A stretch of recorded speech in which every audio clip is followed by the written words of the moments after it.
Vamos falar agora do Cimento Bravo, um cimento daqui do Maranhão que vem conquistando cada vez mais a preferência da construção civil e o coração dos maranhenses. Um cimento resistente, produzido apenas com matérias-primas de qualidade, promovendo secagem rápida que gera economia, reduzindo assim o custo e o tempo de sua obra. O Cimento Bravo é ideal para todo tipo de obra, porque pode ser utilizado da fundação ao acabamento. É uma empresa maranhense que, acima de tudo, pensa e age de forma sustentável, o que respeita o meio ambiente. Não te deixa na mão, porque tem agilidade na entrega. Pediu, chegou. É só ligar 0800 200 4000, 0800 200 4000, Cimento Bravo, para obras de uma vida. Negócio na pauta de volta. Continuando nossa conversa sobre relacionamento com clientes. De acordo com uma pesquisa, 81% dos consumidores afirmam que a confiança é um fator determinante na escolha de uma marca. Bem, então, como a construção da confiança influencia na fidelização do cliente, né? A gente vai começar aqui com o professor Fernando, porque ele trouxe aqui para nos brindar um livro que ele escreveu recente, que é exatamente falando disso, fidelização do cliente. Vai dar uma palhinha aqui para ele fazer o merchan dele e pegando o gancho para se falar sobre isso. Fernando. Vamos lá. Confiança, Arthur, é reputação. Reputação tem total relação com brand e com imagem, né? E aí, a confiança e reputação não se constrói apenas no atendimento ao cliente. O atendimento ao cliente, o cliente, ele é uma parte do todo. Quando a gente fala, para você que está assistindo a gente em casa, sobre essa confiança, é preciso entender e sinalizar que o atendimento ao cliente, o relacionamento com o cliente é importante, mas cuidar de gente... Uma parte. É uma parte. E o produto tem que ser bom também, o produto tem que ser serviço, bom, né? Mas cuidar de gente, cuidar do colaborador também é uma outra parte extremamente importante. Sim. E aí a gente junta esses dois. Você tem ali a experiência do colaborador e a experiência do cliente como propósito dessa empresa. Isso vai gerar uma imagem positiva. A questão do encantamento, ela é muito interessante. Eu passei há uns meses atrás com uma experiência muito interessante uma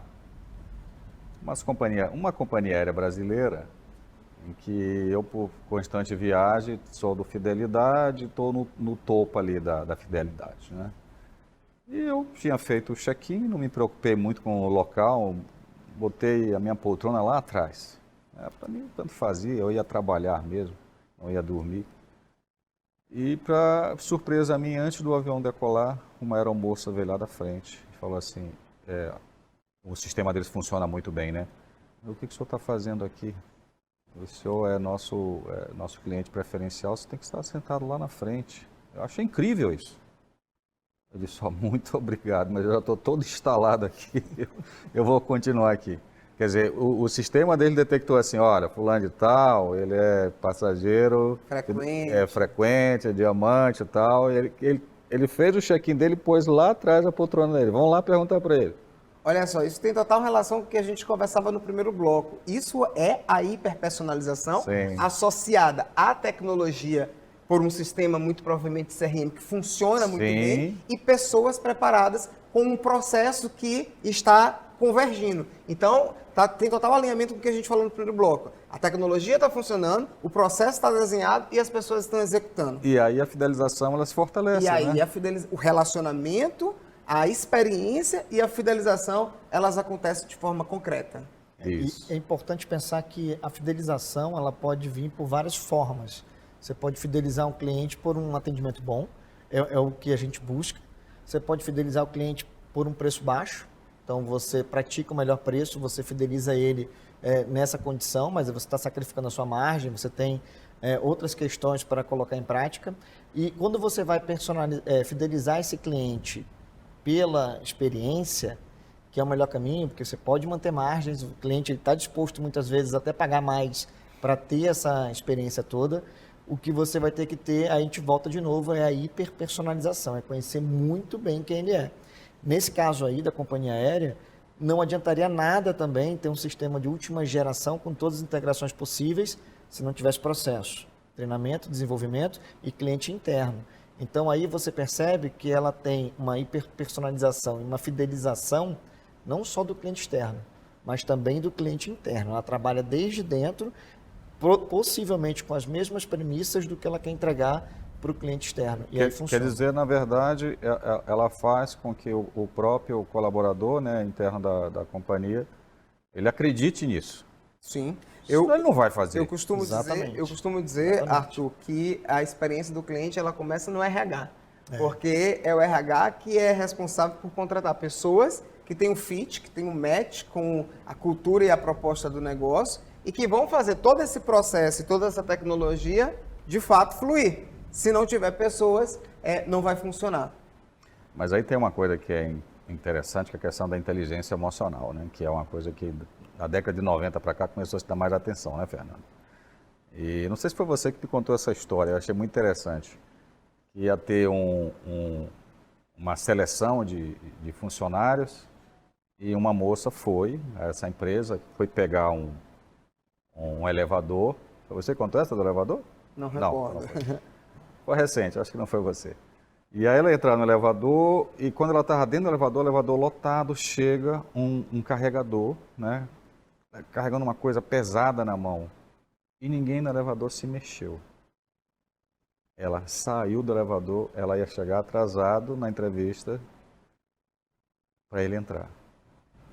Para a sorte dela, ou para a sorte do mundo, quem estava no elevador era o diretor que ia contratar ela. E aí ela chegou atrasada. E quando ela chegou na entrevista, que ele olhou ela, aí ela disse, eu vim para a entrevista. Ele disse, não precisa não, você já está contratado. Porque era uma inteligência emocional brutal. Né? Essa pessoa precisa mais do que eu de estar aqui nesse elevador. Isso é difícil você trabalhar dentro das empresas, essa questão de entender, se colocar no lugar do outro? É difícil isso? Eu costumo dizer que é mais fácil você treinar técnica do que você treinar valores e costumes, né? Esse exemplo que você deu aí é nítido de uma pessoa que tem valores e costumes sólidos, né? E aí o grande desafio, acho que, da área de recursos humanos hoje é identificar essas pessoas, e aí existe uma série de testes que você pode fazer para você pegar essas melhores pessoas. Inclusive, para que estas pessoas entreguem a experiência que a gente tanto fala, né?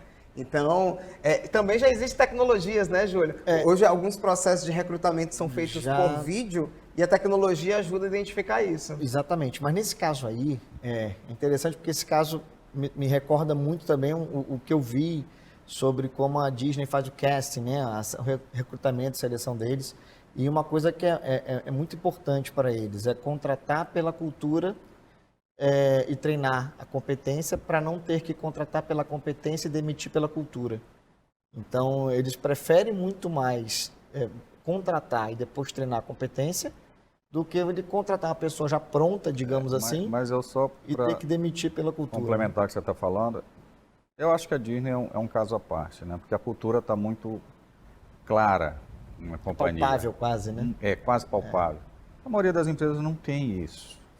Começa por aí, então. Começa por aí. Aí, na verdade, você tem aquele quadro de missão, valores e tudo mais. Quando existe. Quando existe. Que aquilo ali foi um brainstorm que fizeram e botaram lá e, na verdade, não significa nada. Infelizmente, é isso mesmo. E a questão cultural parece ser a mais forte. Mas eu estava conversando com o Fernando aqui antes de começar o programa. Eu disse, olha, a gente ouve muitas queixas de atendimento aqui em São Luís, no Maranhão, no Nordeste, Norte e Nordeste de maneira geral. E se fala que o problema aqui são as pessoas, que é difícil treinar e tudo mais, e a gente estava comentando aqui das cadeias de drogarias que nós temos aqui, que hoje são quase todas, não são daqui do Maranhão, e tem uma que se destaca por atendimento de uma maneira absurda.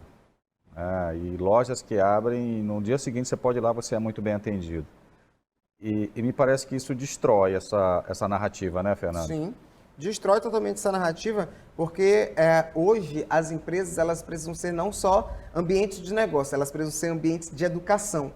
Então, quando você que é empreendedor e está assistindo Negócios na Pauta, contratar alguém, você precisa ter já um plano de treinamento e desenvolvimento muito bem sólido e definido, alinhados com cultura, alinhados com processos e alinhados com atendimento ao cliente. Porque se você quer fidelizar o seu cliente, se você quer entregar as melhores experiências para o seu cliente, você precisa olhar para dentro de casa e desenvolver pessoas. Se você não desenvolve pessoas, e essa rede que você falou de drogaria, ela faz muito isso, né? Você não vai ter o atendimento de excelência, você não vai ter a hiperpersonalização, você não vai ter a fidelização e não há tecnologia que sustente isso. Eu acho que tem esse caso da pequena empresa e grande empresa. Tem uma grande empresa nacional que há uns anos atrás houve um fato muito grave em relação à sociedade e o discurso do CEO era destrutivo para a empresa.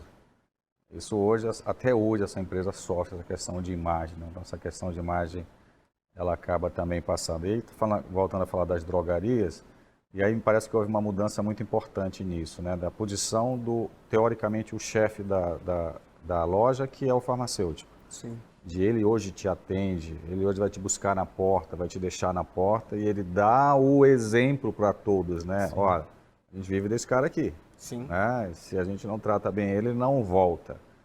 E aí, num setor que hoje é extremamente competitivo, como esse, parece que faz diferença, né, Júlio? Sim, faz. E muito apoiado, nesse caso dessa rede, né? Interessante esse exemplo, porque a gente vê isso acontecendo, o farmacêutico vindo na porta, e muitas vezes ele te atende em toda a tua jornada. Isso é interessante também, não fica pulando de um para o outro. Às vezes ele termina teu atendimento, ele pega a tua cesta e vai para o caixa, bora lá. Vou passar aqui para você no caixa 4. A função dele é multidisciplinar. Ele é multi-skill, né? Que é uma máxima que é muito buscada, multi-skill. E a tecnologia está pronta para isso. Você não tem aquela burocracia, por exemplo, de ter que abrir um caixa por um operador de caixa para poder passar as compras. Não, o farmacêutico ele tem o acesso, ele consegue liberar e fazer. Não é uma fricção que é causada ali. Não tem o compartimento, né? Não, eu vou até aqui, eu vou até ali. Se não tiver o caixa, ele vai lá e fecha o caixa. Exatamente. E tudo isso deixa a jornada do paciente, do cliente, fricção. mais fluida, Sim. sem fricção e diminui o esforço, né? É muito comum, acho que todo mundo que está assistindo a gente aqui já respondeu uma pesquisa de NPS, que é aquela tradicional, em uma nota de 0 a 10, onde 0 é totalmente satisfeito e 10 é totalmente satisfeito. É muito comum a gente associar o NPS com a taxa de esforço. Então, quanto maior é o esforço de um cliente, menor é o nível de satisfação, menor é o NPS. É verdade. E vice-versa. Então, quando você tem isso associado a processos, diminui o esforço, aumenta a satisfação. Muito bem. Bem, nós vamos dar mais um rápido intervalo aqui para nossos comerciais e voltamos já com mais negócios na pauta.